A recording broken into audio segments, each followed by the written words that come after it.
Alors, je vais m'adresser aux femmes de l'Afrique centrale qui recherchent l'amour avec des Africains. Il faut savoir que les femmes de l'Afrique centrale ont la réputation la plus sale. D'accord? Donc, ne vous mélangez pas avec n'importe quel Africain. Soit vous restez entre vous-même, les hommes et les femmes de l'Afrique centrale, soit il y a deux nationalités avec qui ça peut passer en fait. La majorité des gens de l'Afrique de l'Ouest, là, c'est des personnes qui fétichent beaucoup, hein. Et les femmes de chez eux là-bas, la majorité, c'est des mauvaises. Quand tu viens d'ailleurs, elle va te faire la guerre avec l'Ongrimba.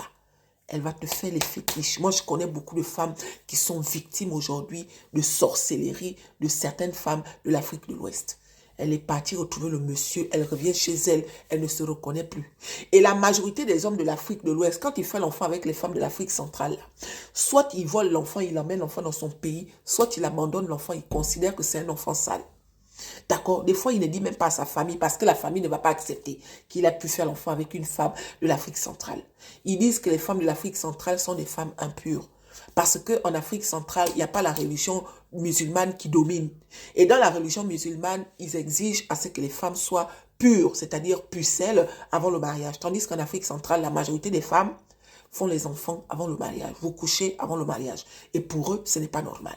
Donc, si vous cherchez un bon mari, d'accord, en Afrique de l'Ouest, si vous ne voulez pas vous mettre en couple avec quelqu'un de l'Afrique centrale, je vous conseille soit les Ivoiriens, soit les Togolais, les deux là. Vous allez vous marier avec eux quand ils sont sérieux, mes chéris. Vous n'aurez pas besoin, vous n'allez pas envier quelqu'un en fait. D'accord, les Togolais, c'est des bons maris, c'est des hommes calmes, des hommes intellectuels. Les Ivoiriens, c'est le top. C'est des hommes ouverts d'esprit. Et dans leur famille, ils ne vont jamais vous juger parce que vous venez d'ailleurs. Bien au contraire. Même si que tu as 15 gosses, la famille ne va pas te juger. Bien au contraire, on va t'accueillir.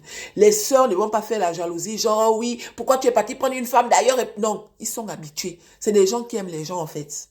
D'accord? Donc, si tu es de l'Afrique centrale et que tu veux te mettre en couple avec quelqu'un qui vient de l'Afrique de l'Ouest, les deux nationalités que moi je te conseille, c'est soit les Ivoiriens, numéro 1, soit les Togolais. Après, comme partout, il y a des belles personnes et des mauvaises personnes. Mais ceux qui collent le plus avec les gens de l'Afrique centrale, c'est les deux que je viens de vous citer là. D'accord? Ailleurs, là-bas, il y a le Ngrimba là-bas. Il y a les fétiches, il y a les marabouts, il y a les gris-gris, il y a les ceci, il y a les cela.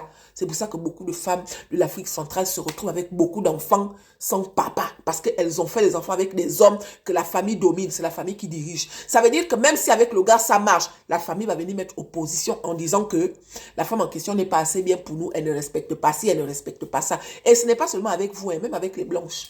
Ils se mettent avec les blanches en entendant de trouver mieux. Quand il a trouvé mieux, là, allez, il te balance et il va prendre une femme de chez lui. Donc, choisissez bien.